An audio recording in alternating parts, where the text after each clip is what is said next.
Hi, everyone. Greetings and welcome. Good afternoon or evening, depending on your location and time zone. I'm Tracy Baird, and I'm President and CEO of EngenderHealth. We're really excited to get started with this event this evening. I also want to recognize as we get started that these are heavy times. We're seeing the impact of the mass shootings in Buffalo and in Texas. There are wars in Ukraine and Ethiopia and elsewhere. And the Supreme Court is poised to roll back our constitutional rights and access to abortion in the US. We've also just passed the mark of 1 million people in the United States who've died of COVID. So these travesties, public health crises, public policy crises, and humanitarian crises, really for me underscore the need and the importance of working and convening around the themes of health, rights, and equality. That's the work we do at EngenderHealth. So this evening, we're going to share a really important perspective related to that work, that of fabulous, fierce filmmakers who are using their cameras and their incredible perspectives and points of view to elevate issues related to health and justice. So I really thank you for joining us. Just a quick overview of our agenda, and letting you know that we will have a lot of information that we'll be posting during this event about how to interact with the filmmakers and how to follow them and get involved in their work and also in the work of EngenderHealth. We'll be placing links to information in the chat box. You'll see it pop up and you can access your chat box at the bottom of your Zoom screen. We'll also be sending out an email after the event with a compilation of information. So you'll have it handy. If you don't catch something when it goes by, we've got your back. In terms of Zoom and the platform we're using this evening, everyone will be muted for the event, except for the speakers and panelists, but we do welcome your thoughts and your feedback. You have two options for providing that. At the bottom of your Zoom screen, you'll see the chat box. You're welcome to post there and everyone participating will see your message. You're welcome to greet people, to say hello, to ask a question. We also have the Q&A box at the bottom, and those questions there will go directly to the panelists and those of us who are working behind the scenes. So please feel free to reach us there as well. Also, to let you know that this is indeed a fundraising event. We appreciate those who sponsored this event, and I hope you saw the information about our sponsors in the montage early on. And we will be sharing some information about how you can donate and contribute to the event as well throughout. So what I'm going to do now, and actually here you can see our support EngenderHealth information. You can donate by text to Amplify Her. You can text Amplify Her to this number, 41444. And I have to note that we need to make sure that Amplify Her is typed in as one word. If it's two words, it'll default to another organization. So Amplify Her, one word, to 41444. You can see our website. You can email us and we will again share this information. So we do thank you for your support, past, present, and future. So I'm excited now to introduce our host this evening.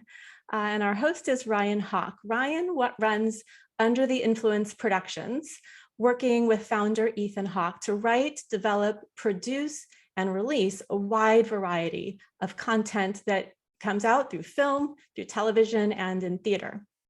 Ryan has served on the EngenderHealth Board of Directors for 6 years, has great nonprofit experience, as well as her remarkable work in production. So I'm very excited to bring Ryan on to say hello. Hi, Tracy. Hi there. So I know we're in small boxes now. We're going to move into big boxes in a little bit. But I want to start off and just make sure that everybody is familiar with EngenderHealth. And let people know that for 50 years, we've worked in more than 100 countries to work on projects related to sexual and reproductive health and rights, and increasingly over the past decade, and addressing gender equality. And we work with governments, we work with communities, we work with other partners to make contraception and safe abortion more accessible, to prevent and address gender-based violence and to improve maternal health services and maternal health outcomes. And I was just in Ivory Coast and Benin last week, 2 countries in West Africa, where I heard from our partners how important it is to have EngenderHealth's support and participation to meet their goals for health, equality, and rights. So I'm really excited for the work that we do and for people to learn about it. And Ryan, I so appreciate that you are part of our board, and I'm sure people will be interested in hearing about your engagement there. Well, it's been such a pleasure. I think that you mentioned sort of the foundation of why I joined the board, which is gender equality and women's rights. I think I always sort of assumed or hoped that I would work in the social service sector. My parents both do, and that was something I wanted to follow, but life led me in a different direction. So I wanted to continue to be productive and participate in communities. And so when Linda Rosenstock, who's the chair of the board, introduced me to EngenderHealth, I leapt at the chance. I thought if I can support international communities and the people who live in them for their sexual and reproductive health and rights, I would be working towards what's fundamental to an equitable society. So I have gotten to meet amazing people on the board and get to know all the work we do, which is disparate and impressive. And so I'm really grateful for all the hard work you do, Tracy, and the rest of the board does. Well, and I know my colleagues and I are so grateful for you and the staff and how lucky we are that you've really combined your passions in film and production with the work that we do in sexual and reproductive health and rights and gender equality, because it was absolutely the perfect sort of catalytic moment for us to have this event. So I know we're going to be introducing our panelists.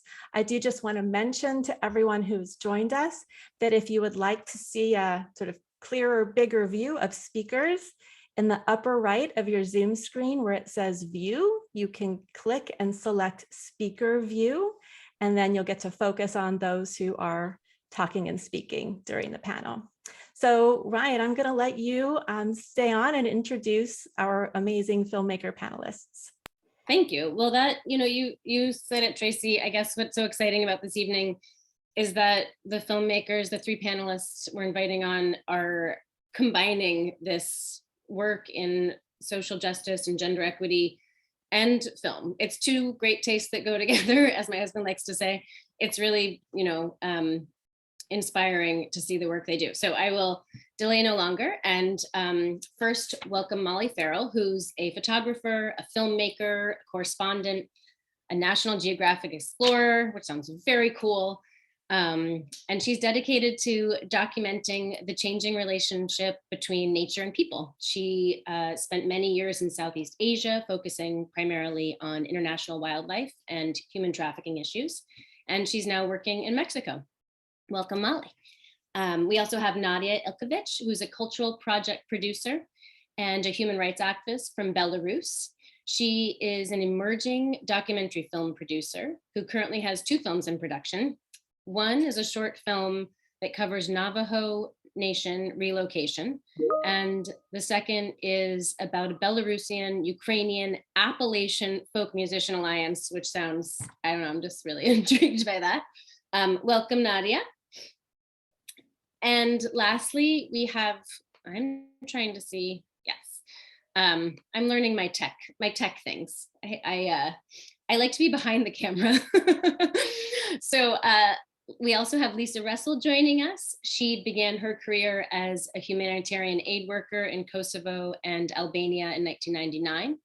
And now for the last 15 years, she has been at the forefront of the arts and storytelling movement in the UN and NGO sector. Lisa became a self-taught filmmaker and has worked as a director, producer, writer, editor, videographer. Her latest is an Arts Envoy NFT collection, which will align artists and storytellers with UN and NGO agencies around the 17 Sustainable Development Goals, including gender equality. And rumor has it she was at the She Decides conference, so maybe we'll get to hear about that if it makes sense. So welcome, everybody.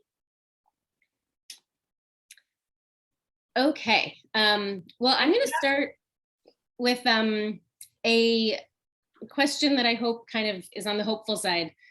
As Tracy spoke about, we can acknowledge that we have a lot of challenges right now between war, pandemic, mass shootings, and assault on women's rights. And I'm curious to hear from you if there's something that you've seen through your lens, or even just through your life and your work, that has given you some optimism. What has given you hope in the last few projects you've worked on?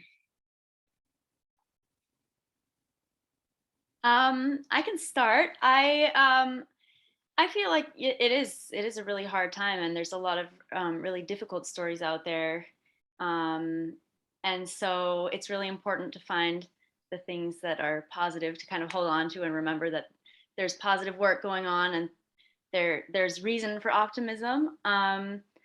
In a recent film that's part of a documentary series about female wildlife protection officers that I worked on, I felt very optimistic in seeing how women are becoming leaders in field-based professions, which is an area where I feel like a lot of times women haven't been given space or opportunities to work as park rangers or national park directors. You know, I work a lot in kind of environmental conservation areas, and I see a lot more men in the field than women in a lot of places. But in a lot of places that's starting to change, and I'm seeing women starting to work in those field-based professions. And I feel like that's a step in a good direction for women who want to work in those kind of roles that haven't traditionally been occupied by men, or haven't been occupied by women, and have been more male-based professions. I also feel like another story that I worked on with sex workers in Mexico, and specifically transgender sex workers who have been really marginalized historically, and still are to a large extent. But I feel like I've noticed that their stories are being told more and more, and they're getting a lot more attention in the media these days. And during the pandemic, their stories were being told and heard by people, and I felt like their voices were getting out there, and there is a lot more acceptance of that community than there has been in the past, and it's definitely still in the process of changing, but I see them as a really resilient community, and a community that is kind of changing things and being seen and accepted more, and that's really positive. And maybe it's partly because more women are telling stories these days, and helping to kind of spread the word about women's rights and gender equality, especially in marginalized communities. Awesome, really interesting. Lisa, Nadia, do you guys have anything you want to share? Yes, I can. I can continue. So it gives me optimism, and I would like to start with the highlighting of the role of women in Belarusian protests, which was literally driven by three women who are whose husbands or partners were imprisoned or repressed, and they took over the protest. So, and then hundreds and thousands, over the 100,000 people went to protest, and women were driving this. And a lot of films, for example, like When Flowers Are Not Silent, documentary films created about these women that gave power to Belarusian women not only to be a part of the story, but to make more and more films, which inspired me a lot. So, and this picture of those women are really getting drives me as well. So, and I continue work despite this situation within Ukraine, because I lived in Ukraine before the war started, and despite like all my work is related to Ukraine now, I have to finish and I have to keep going my own films and all, and within and be inspired by the situation. Yeah, and speaking about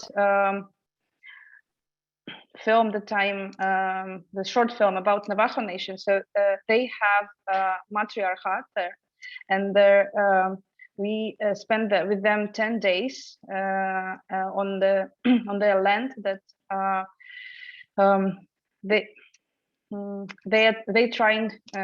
The government of the US asked them to relocate. So, but they don't have this word relocation in their language, and those three women that we created a documentary about, they are live in resilience on their own land. And I think this, for me, it's really important to release it like in a few months, because the topic of land and relocation is really, how to say, and how to touch the nerve right now, because there's like land territories and a lot of things are going on with this. Sorry. No, you're amazing. No, it's poignant. I mean, it's timely. Yeah. So, and seeing people and women fighting for their own land, for their own freedom, for their own rights, it's gives me more optimism thinking this way.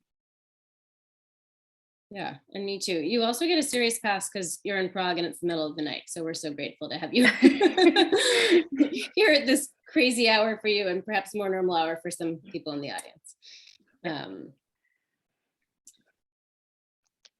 Lisa, how about you? What are you seeing that's keeping you going? I think she might have popped off of the Zoom call. Hopefully she can rejoin us. Yeah, well, I'll say that something that's given me hope is that there has been a proliferation of films about reproductive rights. I just feel like there's both narrative and nonfiction, you know, from Reversing Roe to 4 months, 3 weeks, 2 days. And one that I just saw recently, it came out a couple of years ago, but it's called The Eighth, and it is exposing the experience in Ireland where the story of Irish women basically fighting to repeal and turn back this very restrictive abortion law. And so I kind of think the trailer is extremely inspiring. So I thought maybe we could all see that and check it out.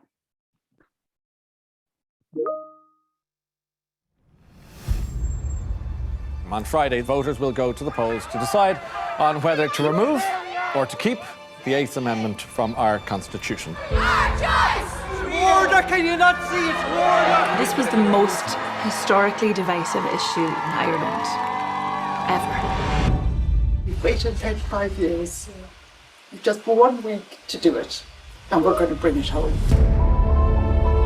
Women are still travelling, women are still in danger. This government needs to protect women's lives. We absolutely have to do something. What they're trying to do is take God out of society. Sadly, the answer is, well, just get rid of it, instead of, what do you need? There was that sense that women couldn't be trusted. And I think the women of Ireland have rolled over for long enough.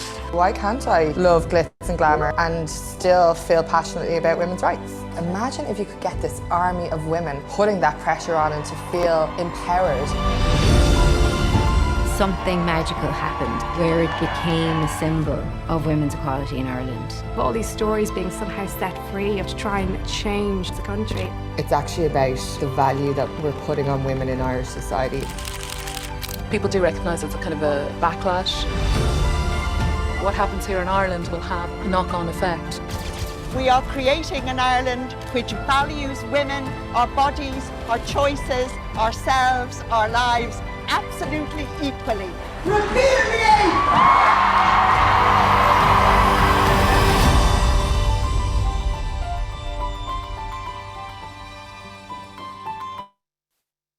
Whew. Good one. Lisa, are you back? I think you are. I am back. Can you hear me okay? Yeah, you sound okay. Yeah, I apologize. I am calling in from Mombasa, Kenya, and for some reason my Wi-Fi is normally great, and of course That's how it always just goes, went out. right? I That's apologize. exactly.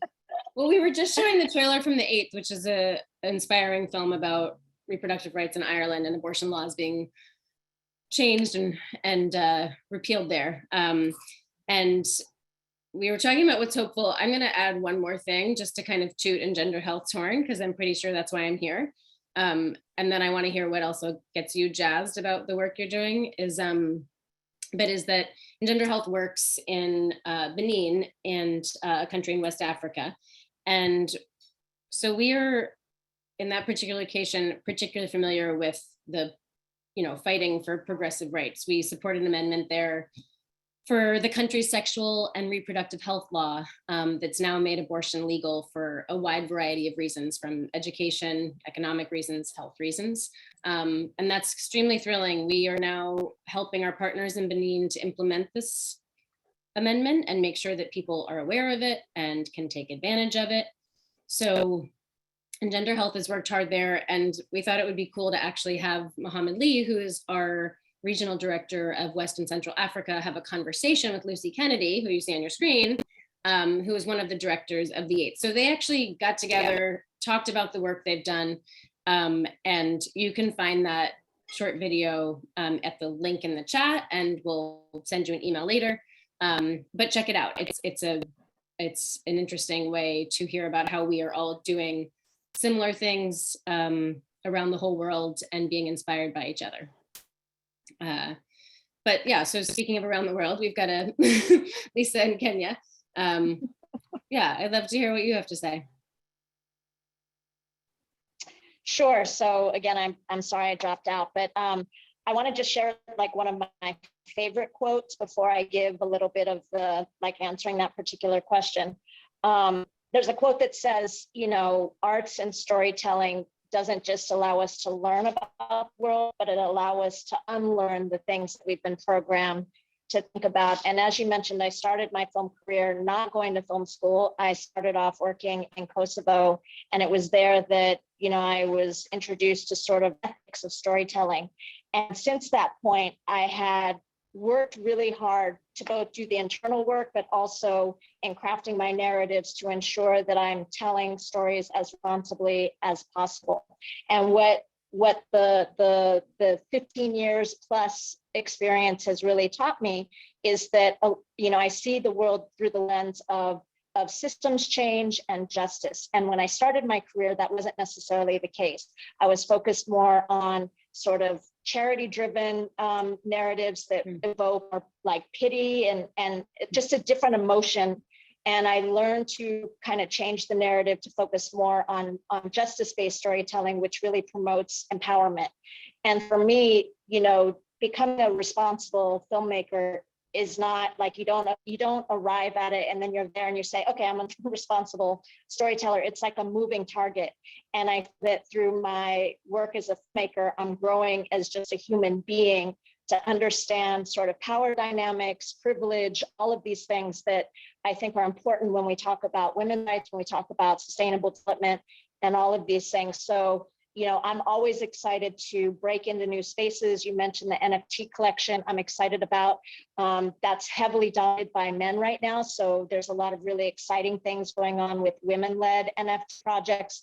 I wrote a script. I did well with my first feature script. My next one's going to be about the first female Secretary General, which I'm so excited to write about. But breaking into these spaces and really exercising sort of my brain as a storyteller, as a curator, is very exciting and gives me a lot of hope in dealing with a lot of the things that we're addressing. Like I come from a social activist background.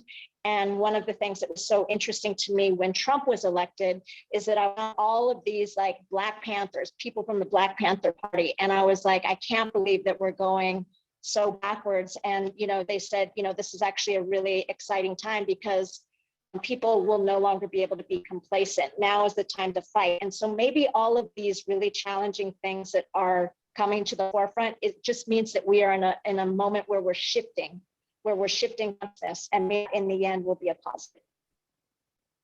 Yeah, definitely a positive take on this. We hope is a transitional time, and that there's some forward movement from all the the backward movement we've had. I am curious, I want to like poke a little bit at this idea of the risks you take by being a filmmaker, and how do you responsibly manage exploring subjects that are challenging or maybe aren't your own entirely. And yeah, how do you figure out ways to do what you're talking about, Lisa, which is to sort of switch your point of view? And maybe that has to do with being vulnerable or inviting in certain people, but I'd love to hear what are some tools you guys have in your toolkit to do that. And representation is sort of, you know, part of that. How do you include or think about representation and manifest it in what you're putting on the screen? Personally, when I'm working with the community that I'm not a member of, I think, especially as a white person coming into a community, I feel like it's especially important to be really conscious of that you may not you may not automatically understand the context fully. You may not automatically understand, you know, I may be a woman telling a story about women, but every community and you know, every place, cultural background, yeah, it's all individual experiences. And so first of all, I try to just really listen to everyone that I can get a chance to talk to, and try to deeply understand people's experiences before I start filming, before I start storytelling. You know, I want to spend as much time as I can getting to know people and really understanding their stories and situations, and spending time in the place with the people before turning on a camera. I also feel like for me, it's been really important. I just did a story about the experience of an indigenous community in Mexico during COVID.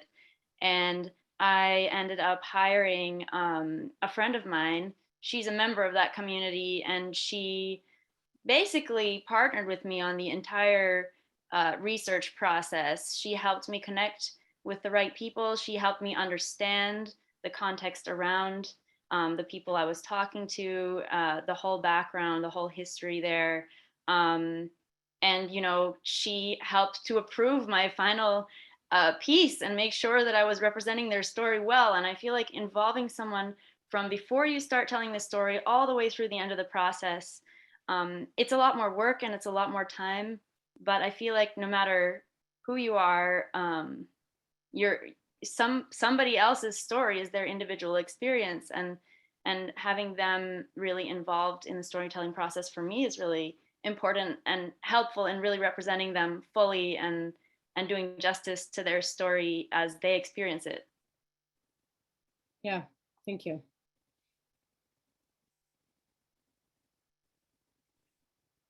I can continue with that. Yeah, so, I can. Or go ahead. Yeah, go ahead. Sorry. So, thank you, Molly, for these tools. And I think research is like a basic for everything where you're doing films or projects, or it's like the very first thing when I teach young people for cultural project management. I say, go and research and talk to your audience. Just a few interviews, and that will give you better and clear picture. And in terms of like my tools, I, for example, in Slavalacha, like Belarusian, Ukrainian, and Appalachian, for example, communities, we find out that, for example, like Belarus and Appalachia share the same struggle of and Carpathian mountains. They have the kind of really close history and in terms of music, and it's really it's not this America that in our in my part of the world people try to imagine. It's like Chicago that connects to New York, and it's Appalachia, it's poverty, and it's like it's struggle that also we have in Belarus, in Belarusian rural and in Ukraine. So, and then we found that connecting. And this is also like important too, what connects you personally to the subject you make movie or you make a project about. So if you are not have, for me, it will be really hard to tell a story of someone else that I don't share the pain or the struggle, and that that I can feel disconnected. So, for example, with also Navajo Nation, there is like the question of a land. So, as I told that I cannot go back to Belarus because I maybe will be imprisoned there because I'm a cultural activist. So, and I cannot go back, but I would love to go and stand for my land. So, as well as for Ukraine. So we have to stand up and make it. Make our lands free and claim it back. So that's my I think tool. Yeah. I love that idea of a common ground. You know, where do you find overlapping issues, and then you can use those as kind of a basis for exploring differences too. Yeah. Yeah.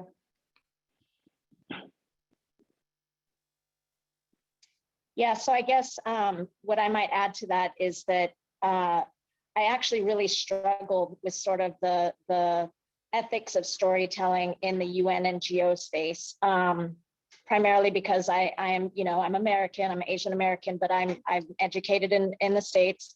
But I felt that, during the height of my career, I almost quit my career like 3 times. I would have, for example, like Tanzanian artists who were good friends of mine. They're like, we love when you come to Tanzania, but why is it when you come to Tanzania, you always show the bad parts of Tanzania?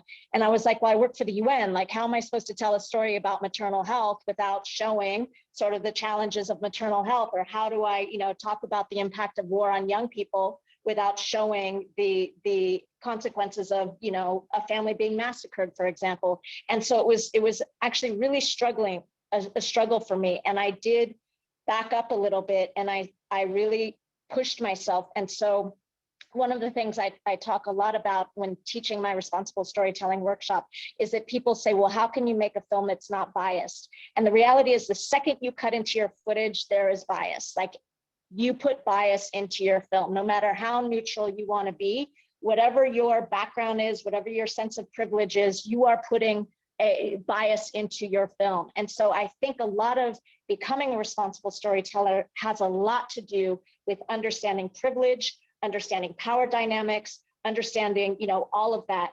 And secondly, what I'd like to say about that is that I'm very clear now who my audience is. Like, people would oftentimes ask me, oh, you just shot a film about, unsafe abortion in Ethiopia. Could you make a film for, young women in Ethiopia? And I was like, that's not my responsibility. Like, that's an audience that I feel an Ethiopian filmmaker should kind of, tackle, because they understand the cultural nuances. But I work in the policy and program space. I work with funders, I work with the UN, and my audience is international. And it's also, I carve out a special place with like young people of color, young artists, young activists, and I know how to craft stories that are not perpetuating sort of the like exploitative storytelling that in the UN NGO space is commonly referred to as poverty porn.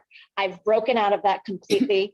Because I edit my films, I also understand story structure really well. And so I've learned to, just flip narratives. Like, I did a film for GE Healthcare on women leaders in global health. And I profiled a woman in Indonesia, India, and Kenya.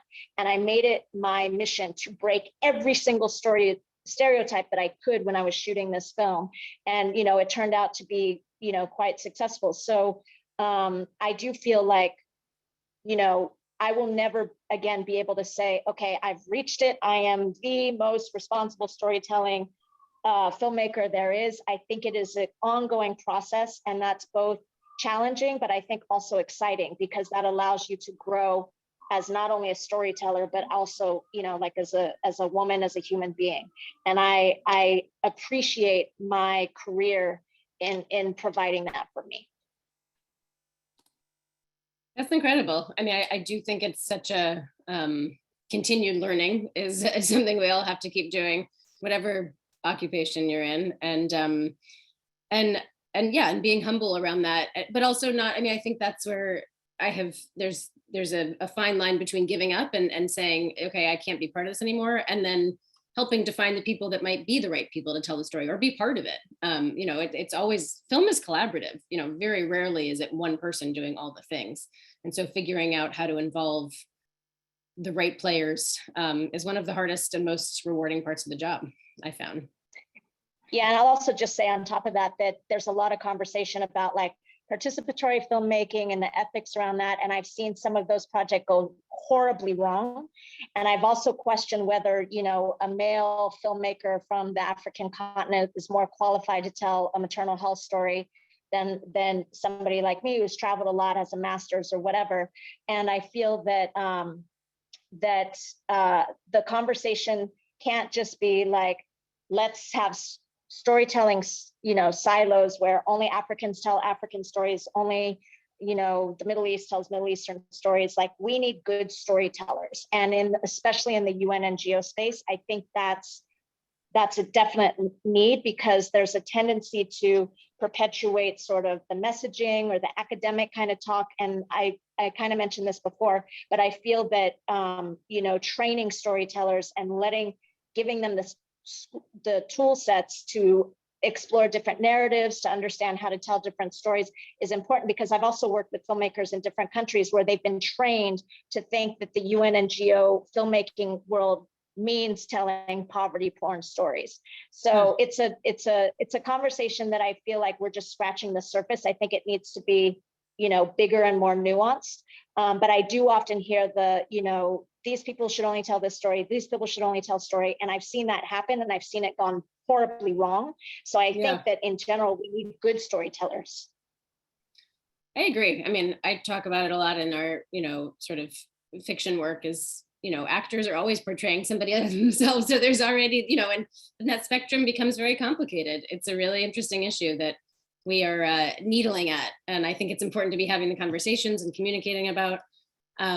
I want to introduce one more filmmaker, Emily Schumann, who spoke with an EngenderHealth staff member about this idea of representation and how you are responsible in your filmmaking. And so language is a key tool for her.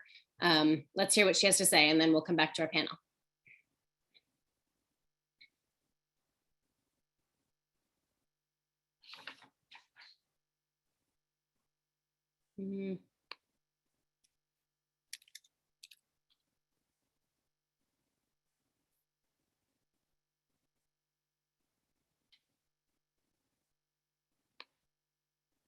I couldn't hear. How about you guys? Yes, I love a technical glitch. I'm Amy Agarwal, and I'm the principal writer and editor for EngenderHealth.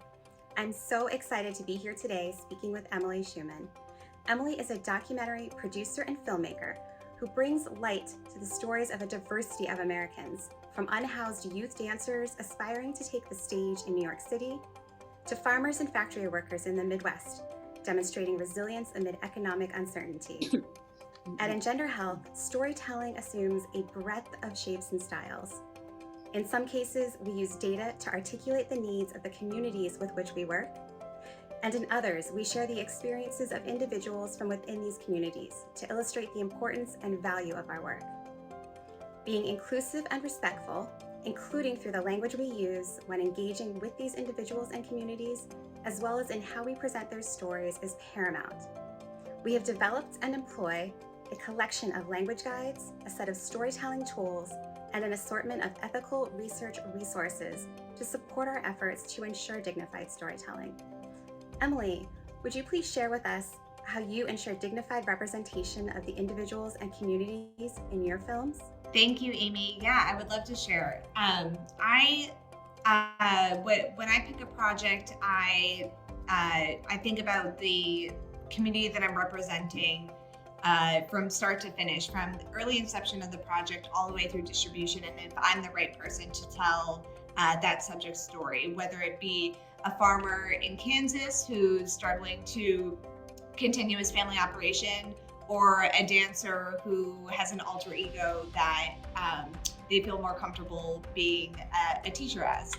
So I try to think about if I'm the right person to tell that story of the community and what community it would be presented in, and where the film would be launched. I think representation in the film industry is as important as the work that Engendered Health is striving to accomplish every day.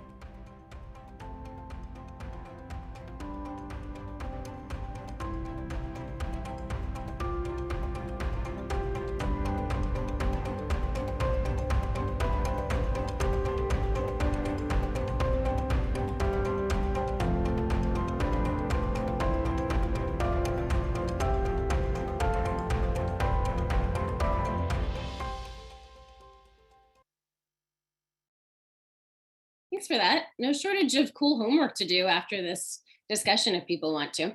Can't believe how many things EngenderHealth puts out there. I'm going to ask one more fun question, fun for me, that that we can talk about, and then we'll go to a Q&A. I'm curious, if you guys had unlimited resources, what's the subject that you would either continue making films about, or that you might pursue that you haven't tried yet, but that you would love to make happen yourself, assuming there were none of the barriers that are, of course, you know, boundless for filmmakers: money, time, access, all that stuff. I'll give you a second to think about it. It's only fair. And I just thank you, audience, for joining us. I realize we've all been talking to each other, but that you're all still out there, and I'm so grateful. I know we've all been Zooming a lot, and I love that there's still technical difficulties in Zoom, because I think none of us love it as much as we maybe should after 2.5 years. Okay, who wants to go first? Who's making a film for $500 per bajillion? What is it, Lisa? So I mentioned I wrote my first feature-length script, and so I totally have the screenwriter bug, because I thought, wow, like I can just sit anywhere in the world with my laptop and my brain and like crank out a story. And what I found is that, so I wrote it's an odd, not really related to this, but I'm friends, I mentioned, with the Black Panthers, and there's a Black Panther living in Tanzania who's in exile, and he kind of tasked me to tell his story, which is like a big weight on my shoulder. But I didn't want to do a documentary. I wanted to write a script, so I wrote a historical fiction where I set this fictional U.S. Truth and Reconciliation Commission to review past abuses against Black nationalist leaders. And it did well. I placed in the Oscars or the Academy Nickel screenwriting thing. But what I want to do now is I want to take all the stories that I've been able to work on in these little short kind of advocacy things and figure out how to tell them in a much bigger way and get them to the big screen. Because I do feel that our sector tends to default to documentaries, but I feel like there could be so much more material that could be produced, whether it's, you know, episodic series, whether it's feature-length films. And so I don't know if it's like one film that I would make. I would use that money to be able to buy myself time to crank out like 2 or 3 films that I would like to produce that's related to some of the work that I've done, including unsafe abortion. I did a film for IPAS on the decriminalization of abortion in Ethiopia. It was the hardest film I've ever made to date. And I would love to position the abortion issue in a new light to attract new audiences or make them think differently about the narrative that has been used for so long. That's very necessary. Thank you. Let's greenlight those immediately. How about you, Nadia, Molly?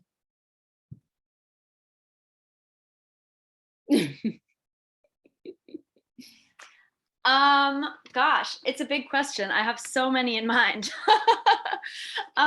One project that I just have been kind of mulling over during the pandemic. I'm really interested in this relationship between people and nature. And I noticed how a lot of us felt very disconnected from each other, from the rest of the world. But I think also from something kind of very central to our existence, which is kind of this, it almost is hard to feel fully human when you're just online and in this kind of virtual space. And I noticed a lot of people were getting animals to kind of accompany them at home. And pandemic puppies, big thing. Yes, yes. Pandemic puppies was a really big thing. My sister got a dog. You know, it's like everyone, a lot of people I knew decided that they wanted to get a pet.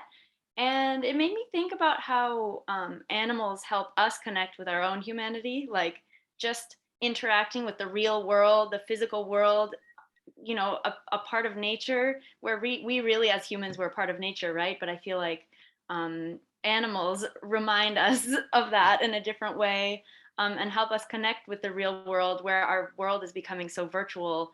And especially during COVID, that was so that was exacerbated, you know, and made more more obvious and more extreme at that moment. So I would love to do a kind of big project showing how our connections with animals connect us to our own humanity, and how animals help Let's us. just do lots of images of puppies seem to go really well on Instagram. So I think you have something there. That's what I've heard. I don't know. Absolutely. All right, Nadia, what do you got? What are you pitching to the audience here? So first, I would use these funds to fund the post-production because it's easy to film, but then you need to edit. Oh my God. And promote. I know. Then there's all the PR stuff. Yeah. Despite I married an editor, so he can't work for free all the time. So yeah, and this would first I fund the post-production for the project, but then if there is more and more and whatever. Right now, I don't know if there are projects going on, but I would like to highlight the bravery of Ukrainian women who are working right now as volunteers. So I know a lot personally, my friends, for collecting goods and materials to help Ukrainian army. So like one of my friends, they are making this like Molotov cocktails for like this is crazy. So there are like musicians that had to drop their jobs, they're creative people, they're just all of people right now working for the to win. And there are also women in army, there are also women who are getting animals actually from destroyed houses and creating a shelter. So these are people who are working. Rescuers. Yes, who are like working with refugees. So this can be like a series of these highlight women rights. Yeah. I love it. Gosh, there's endless stories to tell. It's kind of incredible. Well, I'm going to invite Tracy back on, and while I'm doing that, I'm going to flex my EngenderHealth swag. I have a pin in my mug. I'm feeling really good about it. But we want to see if the audience has any questions that Tracy will facilitate, so that we can just chat a little bit longer. Thanks, everyone. And wow, I was so tempted to put my microphone on and jump in and ask and comment along the way. You all reflected so many things that are so important to the work that we do at EngenderHealth. And it just kept underscoring for me how aligned we are, especially in terms of wanting to make sure that the communities we work with are given agency and their voice, and well represented and collaborative process. In our work, we call it co-designing our projects. And you talked about that in terms of working with people in the film process from start to finish. So I loved hearing all that.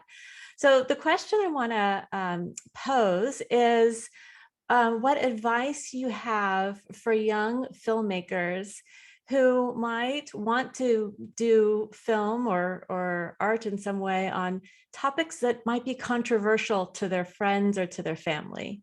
And, you know, at EngenderHealth, we work on safe abortion.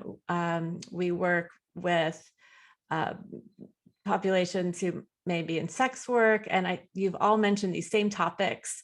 And I'm so fortunate in my family. I have a lot of support for the content of the work that we do, but not every family and every group of friends and every community feels the same. So very interested to hear what advice you would have for someone coming up in the film world who wants to take on some topics that are a little bit spicy socially, maybe in some contexts. Lisa, do you want to jump in? Yeah, sure. I mean, the first thought, it's a great question. I teach storytelling workshops, and I think if somebody were to ask me this question, I would say if it's something you're passionate about, I'm sort of the unicorn in this because I kind of have always just done my own thing, but I feel that if it's a story that you are dying to tell, that you're passionate to tell, pursuing it and putting it out in the world will not only benefit the audience that deserves to feel and understand your passion for a certain topic, but you also grow in your own convictions. One of the areas that I've always talked about, like as a She Decides Global Champion, is when we talk about bodily autonomy and women and women's voice. I think one of the things that for me, like I was a relatively shy younger girl, and as I developed and as I became a filmmaker, I became stronger in my convictions. Like you can throw anything at me. It can be something I'm completely in support of. It can be something that I don't think I'm in support of. You can throw anything at me and it helps me further, either makes my conviction stronger or maybe opens the door to something that I wasn't aware of. So and I work with like young poets. I work with people who wear their hearts on their sleeve. They're emotional, and this is what makes them great artists. I would be completely in support of somebody taking on a challenging topic if it's something that they're truly passionate about. I love that. And I agree with you. Often the more I learn about different topics, the more strongly I feel about them. I think being pregnant actually made me more pro-choice during every part of both of my pregnancies. It's not a benign experience to be pregnant. And I was pro-choice before, but boy, coming through pregnancy really brought that home for me, how important it is for people to have control over their own body and their fertility and their families. Nadia, do you have advice for young filmmakers who might be working on topics that have some controversy in their communities? Yes, I do.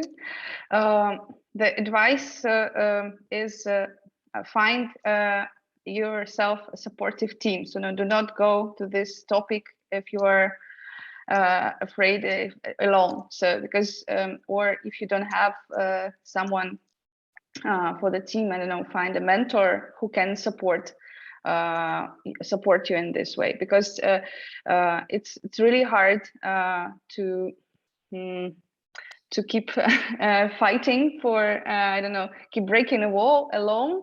So and then to believe in yourself. So and then, but if you are with someone, if you have a team or a partner, or if you are at least two of you, so it will be much easier. So yeah, doing the work in community, I like that. That's really important. Anything we do that's hard is much easier when it's shared and we have that support. Thanks for that. Molly, did you want to jump in on this topic? What advice would you have for young filmmakers in this type of space?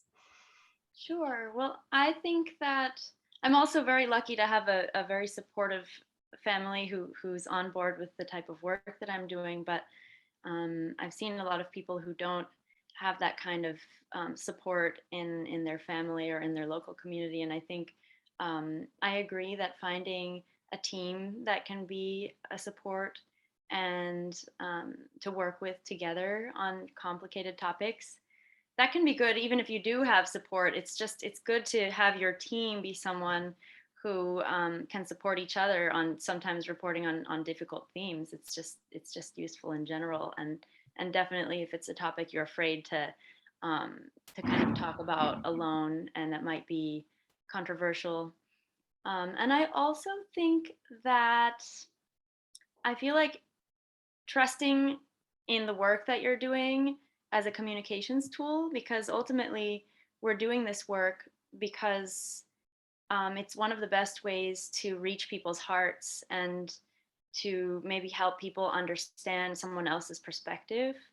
And so in doing the work and in sharing your film or whatever project you're working on, if it's something that's meant to reach people, maybe that will actually help you to reach your own community, your own family, and that's the purpose of it, right? It's building bridges and helping us understand each other a lot of times through film. So trusting in that and working to really reach communities who may not agree but might understand more through watching your film, that can be really helpful, and it can be actually a tool in reaching your own family or your neighbor or someone who might not have agreed with you until they saw what you created.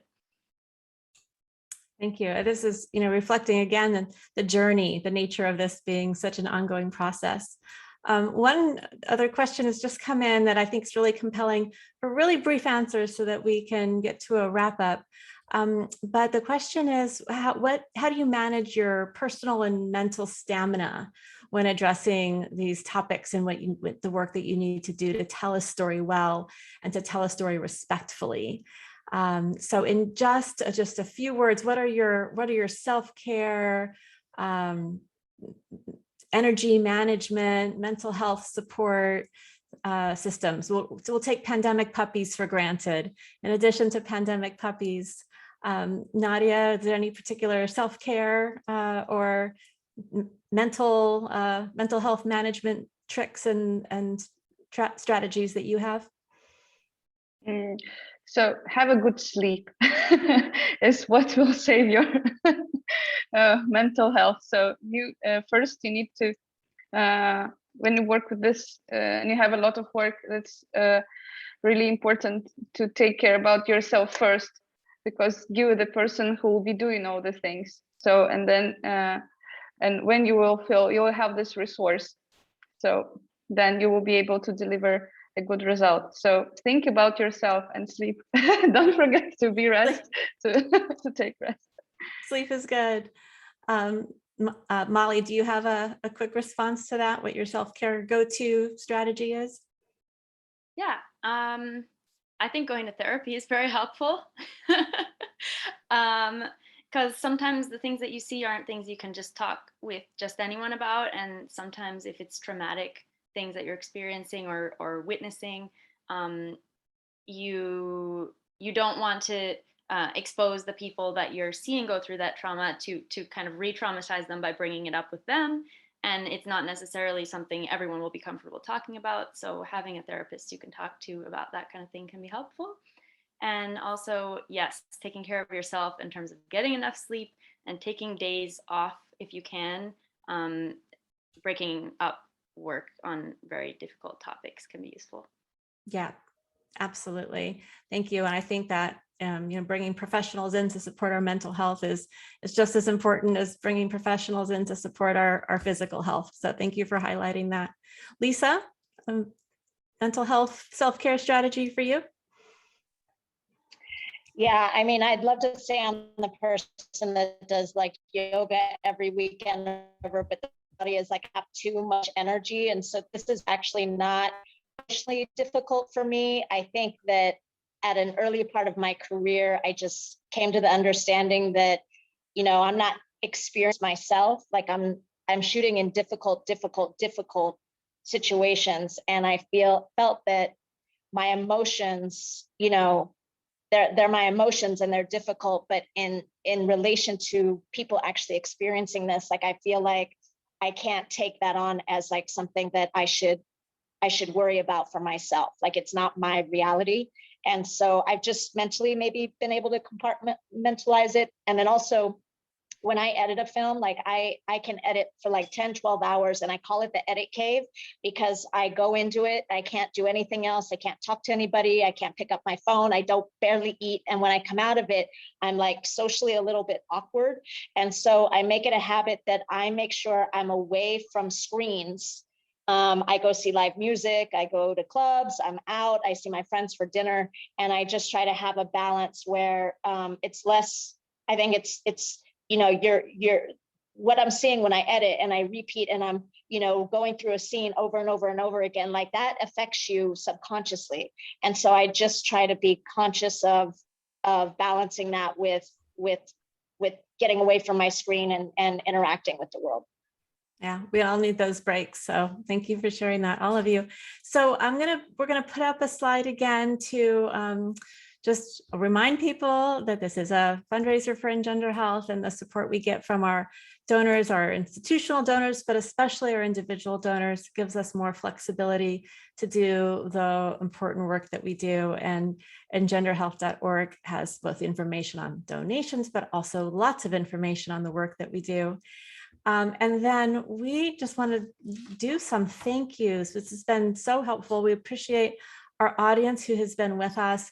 And we're going to be putting up some information to show you the sponsors that we have and the what's next for the wonderful filmmakers who've joined us this evening. Again, we'll share this with you by email afterwards, but we really want to underscore and lift up the great work of these fabulous filmmakers. Ryan, let me turn it over to you for your wrap up. Well, I will just reiterate that it's a fundraiser, and it's been so wonderful to get to have a dynamic, interesting conversation. And as Lisa said, we don't want to be on our screens any longer than we have to, perhaps. But I do want to invite everybody to give generously and thank those who already have. It's been wonderful to have your time and to engage with you. Thank you for the questions that came in. And I don't know, Tracy, do we have time for our last 6-word sentence? We sure can. We will keep this information up. And then for those who want to stay, what we really wanted to close out with was for each of the panelists to share a 6-word story or a 6-word sentence about something that inspires you. And I'll just start really quickly. I will offer gender lens in filmmaking inspires justice. So that's where my head is right now in 6 words. Ryan, do you want to invite I'm going to do them both, because one is, I know it's supposed to tell its story through itself, but when we all met, we all realized we weren't filmmakers at the start, and I was inspired by that. So one is lack of film background, please apply. And the other one is my daughters will have it better. Love those. Nadia, do you have a 6-word story or sentence to share with us? I was thinking a lot about it, but I didn't actually come up with 6 words, but I'll say 3 words. So follow your passion any time, no matter what. 6 words plus no matter what. We have to give a little extra follow your passion, push. no matter what. Yes. Love that. Molly, how about you? Yes, mine's empower young women to be leaders. Yes, please. Let's all do like that. The more young women who feel like they can be leaders, the more we'll have gender equality and women represented in all different fields and experiences. Absolutely. 3 cheers for that. Lisa, how about 6 words from you? Yeah, so I was actually trying to condense the quote that people are asking me about, because it's not my quote, and I am typing like on my phone trying to pull it up. So this is the best shot I have. Arts helps us unlearn our biases. I think you nailed it. Yeah. Yeah. Well, thank you so much, panelists. Thank you, sponsors. We couldn't have done this without you. Thank you. I'm going to shout out to Sadie, who worked hard on this. Thank you to our board for getting people here and joining us tonight. Thank you, Tracy, for leading us as always in this event and in all the work you do. We're so grateful that so many of you could join us. And thanks right back at you, Ryan, for being willing to host and blending your skills and talents in this event. We really appreciate it. Thanks, everybody. Have a wonderful afternoon or evening. All right. Thanks so much. Middle of the night.